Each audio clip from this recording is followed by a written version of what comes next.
Seja muito bem-vindo ao canal Coração Consagrado.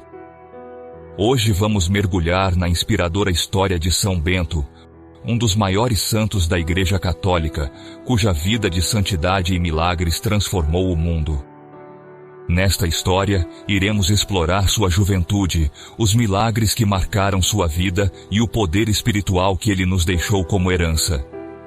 Fique conosco até o final, pois juntos vamos descobrir como São Bento se tornou um gigante da fé, um verdadeiro guerreiro de Deus. Que o Espírito Santo ilumine nossos corações e nos guie nessa jornada. São Bento, nascido em 480 d.C., na cidade de Núrcia, Itália. Cresceu em uma época de grande turbulência política e social no Império Romano. Desde a infância, ele já demonstrava uma maturidade espiritual que o diferenciava dos jovens de sua idade. Os pais de Bento, membros da nobreza italiana, tinham grandes expectativas para ele, e por isso o enviaram a Roma para estudar. No entanto, ao chegar à cidade, Bento ficou profundamente perturbado pela decadência moral que tomava conta da sociedade romana. A corrupção, a busca desenfreada por prazeres e a violência o deixaram inquieto e o fizeram perceber que aquele ambiente não era propício para seu crescimento espiritual. Essa sensação de desconforto acendeu em Bento um chamado interior, uma voz que o atraía para uma vida de maior entrega a Deus. Ele decidiu abandonar sua vida de estudos e os planos de sua família e retirou-se para uma caverna em Subiaco, onde iniciou sua jornada como eremita. Esse foi o começo de uma transformação profunda em sua vida. Em Subiaco, Bento viveu em total isolamento por 3 anos, dedicando-se inteiramente à oração e à meditação. Sua busca por Deus era intensa e ele se tornou conhecido pela santidade de sua vida. Apesar de sua reclusão, a fama de Bento como homem de Deus começou a se espalhar. Pessoas de várias regiões vinham procurá-lo em busca de conselhos espirituais, e sua sabedoria e virtude logo o tornaram uma figura influente. Bento então percebeu que Deus o estava chamando não apenas para uma vida de oração solitária, mas também para guiar outros no caminho da santidade. Foi nesse contexto que ele começou a desenvolver sua visão de vida comunitária, baseada na oração, no trabalho e na disciplina espiritual. Esses primeiros anos de busca e introspecção prepararam Bento para se tornar um dos maiores fundadores da vida monástica na Igreja. Com o aumento da fama de sua santidade, Bento foi convidado a liderar uma comunidade de monges que desejava viver sob sua orientação. Embora inicialmente tenha resistido à ideia, ele acabou aceitando o convite. No entanto, a disciplina espiritual rigorosa que Bento impôs não foi bem recebida por todos. Alguns monges, incapazes de suportar seu estilo de vida austero e a exigência de total entrega a Deus, tramaram contra ele. Tentaram até envenená-lo, mas milagrosamente, quando Bento abençoou a taça com a bebida envenenada, ela se quebrou, salvando sua vida. Esse evento reforçou a crença de que Deus estava com Bento e que sua liderança espiritual era protegida por uma graça especial. Após essa experiência, Bento decidiu seguir seu próprio caminho e se estabeleceu no Monte Cassino, onde fundou o mosteiro que se tornaria o centro de sua obra espiritual. No Monte Cassino, Itália, Bento começou a pregar o Evangelho para o povo. Com a pregação e os inúmeros milagres que fazia, inclusive vários exorcismos, o povo começou a se converter. Assim, o povo de Monte Cassino derrubou o templo de Apolo, que fora construído no cume do monte, e com suas ruínas, construíram 2 conventos com as bênçãos de São João Batista e São Martinho. Esta foi a origem do grande mosteiro de Monte Cassino, criado em 529. Foi ali que ele escreveu a Regra de São Bento, que se tornaria a base para a vida monástica no Ocidente. A regra criada por Bento era notavelmente equilibrada e prática, oferecendo um caminho claro para aqueles que desejavam viver em comunidade dedicados a Deus. Suas palavras estavam centradas na ideia de ora et labora, oração e trabalho, como pilares de uma vida santa. A regra de São Bento não era apenas um conjunto de normas rígidas, mas uma orientação para viver uma vida de humildade, obediência e equilíbrio. Tiremos alguns instantes para meditar sobre os 12 graus de humildade, escritos por São Bento. Temer a Deus e evitar o pecado. O primeiro grau da humildade é viver com o temor de Deus sempre presente em sua vida, como se você estivesse constantemente sob o olhar de Deus. Isso significa evitar o pecado e as tentações, sabendo que Deus vê tudo e pedindo sua graça para resistir ao mal. Submeter a própria vontade à vontade de Deus. O segundo grau é abandonar sua própria vontade e preferências, buscando sempre fazer a vontade de Deus, mesmo quando ela vai contra seus desejos pessoais. Isso se expressa pela obediência às autoridades e aos mandamentos de Deus com alegria e fé. Obedecer às autoridades com amor. O terceiro grau exige a obediência absoluta às autoridades legítimas, como os superiores no mosteiro, os pais ou líderes espirituais. Essa obediência deve ser praticada de coração, como se obedecesse ao próprio Cristo, reconhecendo a autoridade dada por Deus. Suportar as dificuldades e humilhações com paciência. O quarto grau da humildade é aceitar pacientemente as provações, sofrimentos e humilhações que a vida nos traz, sem se revoltar ou se queixar. São Bento ensina que esses sofrimentos são parte do caminho da santificação. Confessar os próprios pecados. O quinto grau consiste em confessar seus pecados e falhas abertamente a Deus e à comunidade. Isso significa não esconder suas faltas, mas reconhecer a necessidade de arrependimento, humildemente aceitando suas limitações e buscando a misericórdia de Deus. Aceitar o último lugar e se considerar indigno. O sexto grau é aceitar e escolher o último lugar, evitando a busca por reconhecimento e status. A pessoa humilde não se coloca em evidência e se considera inferior aos outros, sempre buscando servir, em vez de ser servida. Evitar o desejo de singularidade ou exaltação. O sétimo grau da humildade é não buscar ser considerado especial ou superior aos outros. Isso inclui evitar o orgulho de se destacar em qualquer aspecto, seja em talentos, habilidades ou realizações, reconhecendo que tudo é dom de Deus. Seguir apenas o que é autorizado pela regra. O oitavo grau é viver em conformidade com a vida comunitária e as regras estabelecidas, sem tentar seguir seus próprios caminhos ou impor sua vontade aos outros. O humilde submete sua vida à estrutura dada por Deus através da autoridade. Ser moderado no falar. O nono grau da humildade é o silêncio. O humilde fala apenas quando necessário e não usa palavras em excesso. São Bento ensina que a moderação no falar reflete um espírito de sabedoria e autocontrole. Não rir descontroladamente ou de forma tola. O 10º grau ensina a controlar o riso excessivo e o comportamento tolo. Isso não significa eliminar a alegria, mas evitar o riso desregrado e impróprio, que pode demonstrar falta de autocontrole e respeito. Falar calmamente e modestamente. O 11º grau consiste em falar sempre de maneira simples, suave e respeitosa, sem arrogância ou altivez. As palavras de uma pessoa humilde são poucas, mas carregadas de sabedoria e gentileza. Demonstrar humildade externamente. Finalmente, o 12º grau da humildade envolve demonstrar externamente a humildade que se carrega no coração. Isso se reflete na postura, nos gestos e na maneira como a pessoa se comporta, sempre consciente de sua pequenez diante de Deus.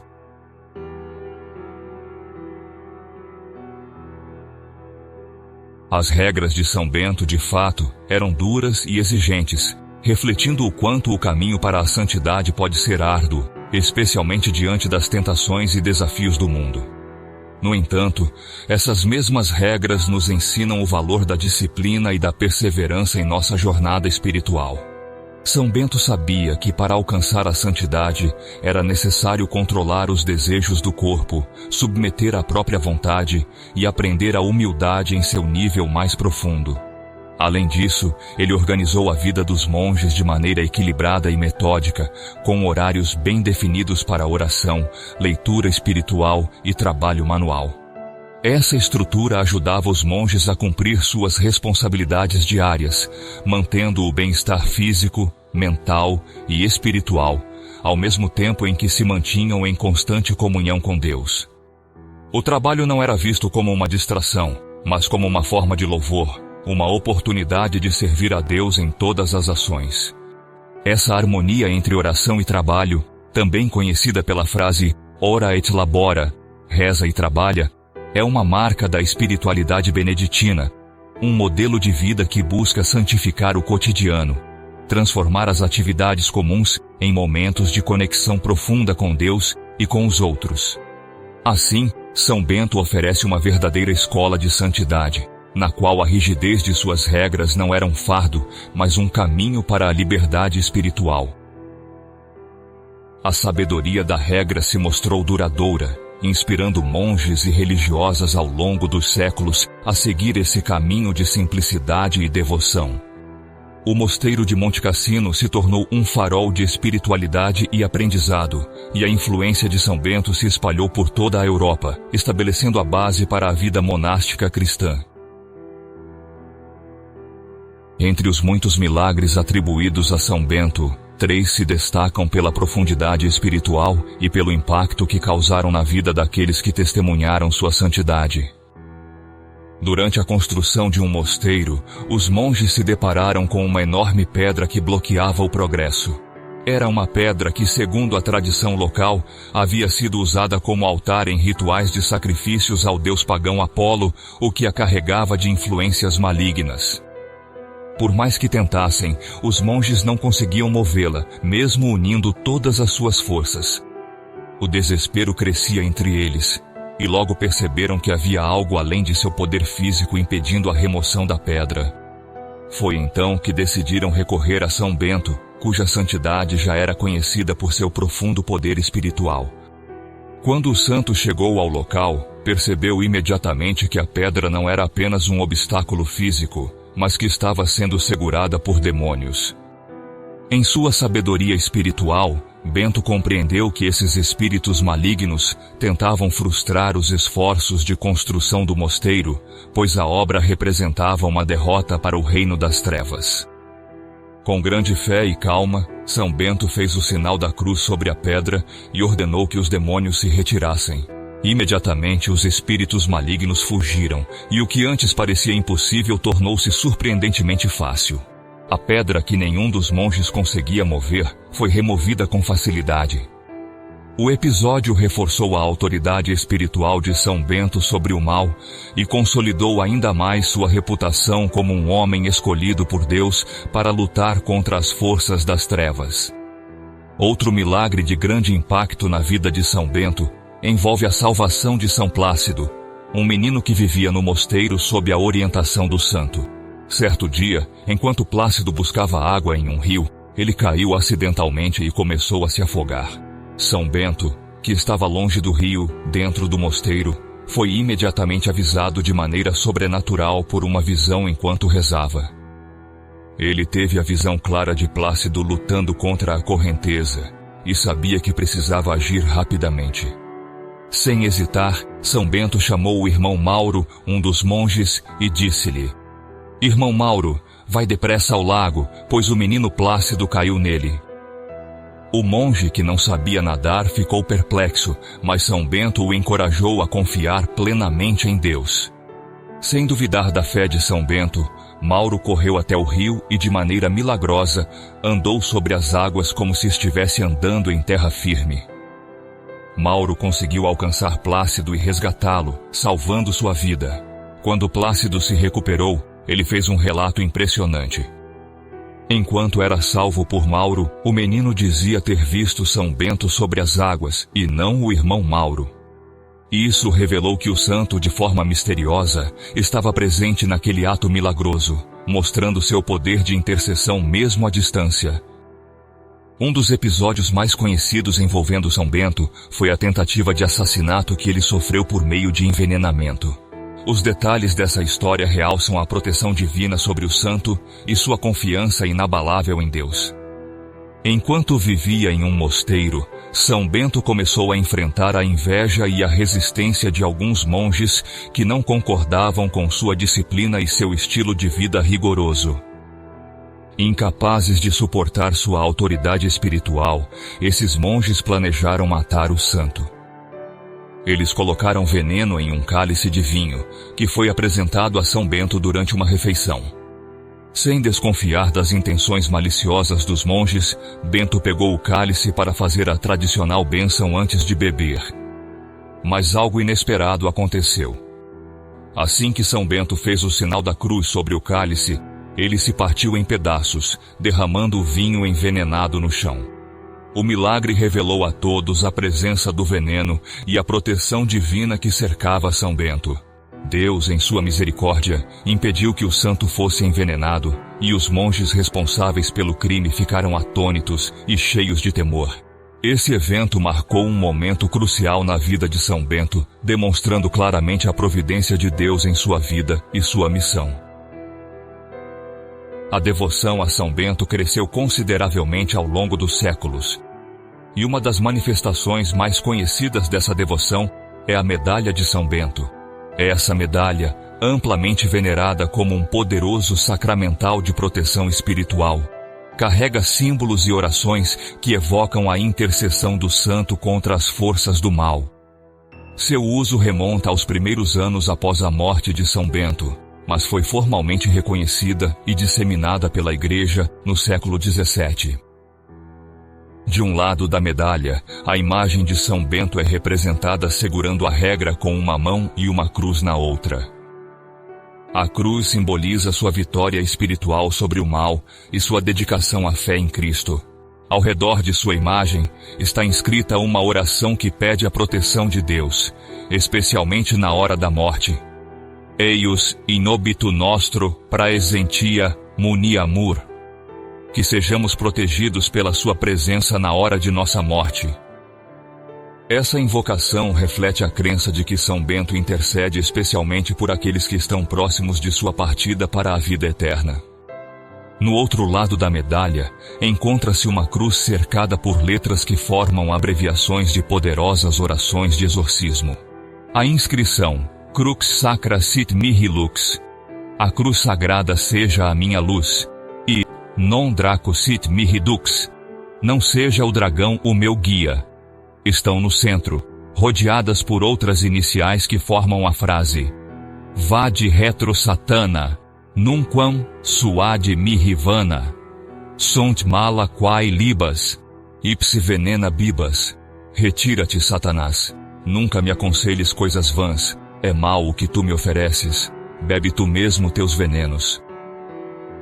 Essa medalha é usada por fiéis em todo o mundo como um escudo espiritual contra o mal, as tentações e os perigos, sendo abençoada por sacerdotes para aumentar sua eficácia como sacramental.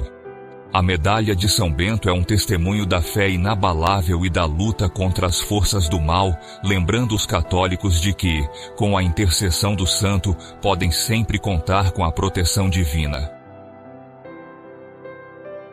Agora que você conhece a inspiradora história de São Bento, convido você a se juntar a mim em uma poderosa oração pela intercessão deste grande santo. São Bento, com sua fé inabalável, sua proteção contra o mal e seus milagres extraordinários, está sempre pronto a interceder por nós diante de Deus. Coloque sua confiança em sua intercessão e permita que ele guie sua vida com a mesma força que guiou os monges e os fiéis ao longo dos séculos. Se há algo que pesa em seu coração, alguma necessidade especial, deixe sua intenção nos comentários. Estaremos rezando juntos, criando uma corrente de fé e súplica, pedindo que São Bento nos abençoe e nos proteja. E, claro, não se esqueça de deixar seu like e de se inscrever no canal. Sua participação nos ajuda a continuar propagando a fé e a devoção a Deus e aos seus santos. Que São Bento interceda por você e por todos nós, fortalecendo nossa caminhada espiritual e nos protegendo de todo o mal. Amém.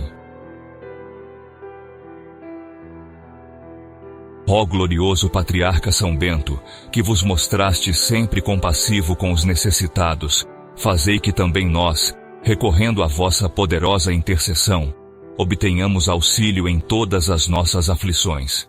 Que nas famílias reine a paz e a tranquilidade, afastem-se todas as desgraças, tanto corporais como espirituais, especialmente o pecado. Alcançai do Senhor a graça que vos suplicamos, obtendo-nos finalmente que ao terminar nossa vista, neste vale de lágrimas, possamos louvar a Deus. A cruz sagrada seja a minha luz, não seja o dragão o meu guia. Retira-te, Satanás.